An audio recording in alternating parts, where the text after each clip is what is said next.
नमस्कार. अवतीभोवती या यूट्यूब चॅनलमध्ये पुन्हा मी रूपा गोखले शहाडे आपलं स्वागत करते. आज मी तुम्हाला काही महत्त्वाची माहिती देणार आहे. पहिली माहिती आहे ती रेल्वेच्या प्रवासासंबंधी आहे. जेव्हा आपण रेल्वेने प्रवास करत असतो आणि आपलं स्थानक हे जेव्हा रात्री अपरात्री किंवा भल्या पहाटे मध्यरात्री येणार असतं, तेव्हा आपल्या मनात धाकधूक असते की आपण त्या स्थानकावर बरोबर उतरू की नाही. आपला एखाद्या वेळा डोळा लागला आणि आपलं स्थानक निघून गेलं तर काय करायचं, आणि म्हणून आपण या अविचाराने जागे राहतो, आपण जागरण करतो. पण आता तसं काही करायची गरज नाही आहे, कारण आपल्यासाठी एक हेल्पलाईन उपलब्ध झालेली आहे. तुम्ही काय करायचं आहे, 139 म्हणजे 139 या नंबरला फोन करायचा आहे आणि त्या फोनवर विचारलेल्या माहितीची उत्तरं तुम्हाला भरायची आहेत. पहिलं आहे की तुम्हाला तुमची भाषा म्हणजे लँग्वेज सिलेक्ट करायची आहे. त्याच्यानंतर 7 नंबरचा जो कॉलम आहे त्याच्यामध्ये महत्त्वाची माहिती भरायची आणि त्यानंतर तुमचा 10 आकडी जो PNR नंबर आहे तो भरायचा आहे. बस एवढं तुम्ही भरलं की ज्या वेळेला तुमचं इच्छित स्टेशन येणार असेल त्याच्यापूर्वी 20 मिनटं अगोदर तुमच्या मोबाईलचा अलार्म वाजायला लागतो. आता 20 मिनटं आधी अलार्म वाजल्यानंतर साहजिकच प्रवासी जागा होणार आणि तो स्थानकावर उतरण्यासाठी आपल्या बॅगा वगैरे सगळं घेऊन ट्रेनच्या दरवाज्यात उभं राहून आपल्या इच्छित स्थळी आरामात उतरू शकणार. आता यामध्ये अशी एक शंका तुमच्या मनामध्ये येईल की जेव्हा ट्रेन लेट चालतात, उशिराने धावतात, त्यावेळेला साहजिकच आपल्या जे इच्छित स्थळाचं स्टेशनचं अंतर असतं तेही चेंज होतं. अशा वेळेला काय करायचं, तर ही सुद्धा चिंता बाळगण्याचं कारण नाही. कारण जरी ट्रेन लेट असल्या, उशिराने धावत असल्या, तरीही एकदा तुम्ही 139 या नंबरवर आपली सगळी माहिती दिली की जेव्हा केव्हा तुमचं स्टेशन येणार असेल तेव्हा त्यापूर्वी 20 मिनटं आधी तुमच्या मोबाईलमध्ये अलार्म वाजायला लागणार आहे. त्यामुळे आता प्रवासात झोप लागली, डोळा लागला म्हणून आपण इच्छित स्थळी उतरू शकणार नाही, ही भीती बाळगण्याचं काहीच कारण नाही. आता दुसरी एक महत्त्वाची माहिती आहे ती तिरुपती बालाजीच्या दर्शनासंबंधी आहे. सिनियर सिटीजनना आता तिरुपती बालाजीचं दर्शन हे मोफत आणि अगदी कमी वेळेत मिळणार आहे. यासाठी आवश्यकता आहे की तुमची वयाची 65 वर्ष पूर्ण झाली असली पाहिजेत आणि तुमच्याकडे एक फोटो आयडेंटिफिकेशन पाहिजे ज्याच्यामध्ये तुमचं एज म्हणजे वय हे मेन्शन केलेलं असेल. आता यासाठी आधार कार्ड हा एक उत्तम पर्याय आहे, पासपोर्ट हाही एक उत्तम पर्याय आहे. हे जी प्रूफ तुम्ही द्याल ती व्हॅलिड असली पाहिजेत.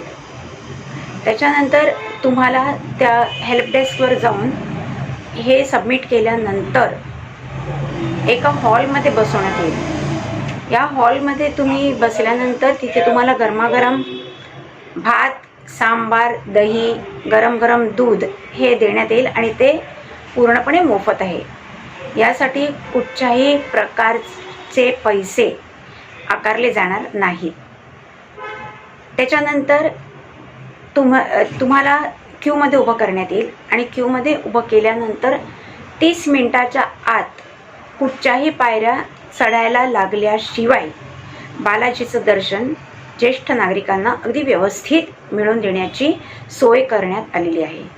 ज्या वेळेला ज्येष्ठ नागरिकांचं हे दर्शन चालू आहे म्हणजे सकाळी 10 वाजता किंवा दुपारी 3 वाजता, त्यावेळेला बाकीचे जे दर्शन करणाऱ्यांच्या रांगा आहेत त्या थांबवून ठेवल्या जातात आणि सिनियर सिटीजनचं दर्शन झाल्यानंतरच इतर भक्तांना प्रवेश देण्यात येणार आहे. त्याचप्रमाणे पार्किंग लॉटपासून तिरुपती मंदिरच्या बाहेर जाईपर्यंत एक बॅटरी कारही सिनियर सिटीजनसाठी देण्यात आलेली आहे आणि या कारची सेवाही मोफत आहे.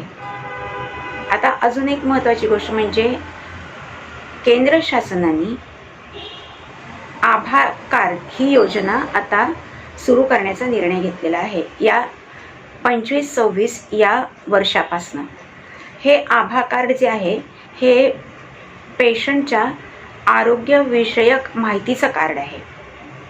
तर या कार्डामध्ये काय काय असणार आहे, तर या कार्डामध्ये पेशंटची सगळी माहिती म्हणजे त्याचं नाव, त्याचं वय, त्याचा पत्ता, त्याला आत्तापर्यंत कोणते कोणते आजार झालेत, त्यासाठी त्यांनी कुठे कुठे उपचार घेतलेत, कोणती औषधं घेतली आहेत, कोणत्या औषधांची त्याला ॲलर्जी आहे, इथपर्यंत सगळी माहिती ही डिजिटल स्वरूपामध्ये साठवली जाणार आहे. या कार्डमध्येही तुम्हाला 14 आकडे एक नंबर देण्यात येणार आहे आणि एक QR कोडही देण्यात येणार आहे. ज्या वेळेला आपण कोणत्याही इलाजासाठी डॉक्टरकडे जाऊ किंवा एखाद्या हॉस्पिटलमध्ये जाऊ, तेव्हा आपल्याला आपली माहिती तोंडी देण्याची आवश्यकता नाही, कारण काही वेळेला तोंडी माहितीमध्ये तफावत येण्याची शक्यता असते किंवा आपण काही गोष्टी विसरायचीच शक्यता असते.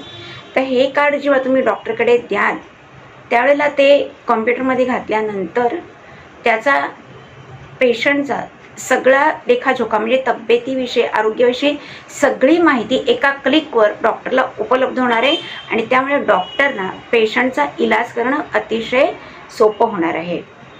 आता यामध्ये एक प्रश्न निर्माण होतो की ही माहिती कोणत्याही डॉक्टरला कधी उपलब्ध होईल का? तर तसं नाही आहे.